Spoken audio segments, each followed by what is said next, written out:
থেকে শুধু একটু বস্ত্র দিয়েছিলেন কাকে? ভগবানকে।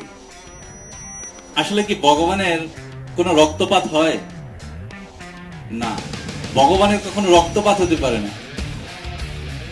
ভগবানের কেন রক্তপাত হবে?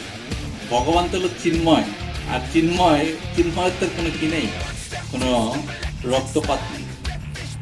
তো ভগবান কি করেছেন? কৃপা করে দ্রৌপদীকে এই সহযোগিতা করার জন্য দ্রৌপদীর কাছ থেকে শুধু একটু বস্ত্র নিয়েছিলেন, আর ভগবান একটু যদি গ্রহণ করেন আর ভগবান সেটা ফিরিয়ে দেন কি বিশাল ভাবে। আর যখন এই দ্রৌপদীর বস্ত্র হরণ যখন হচ্ছিল, তো তিনি তার পঞ্চস্বামী, এত বড় বড় যুদ্ধ ছিল, তার সেখানে তাদের দাদু ভীষ্মদেব পর্যন্ত ছিল,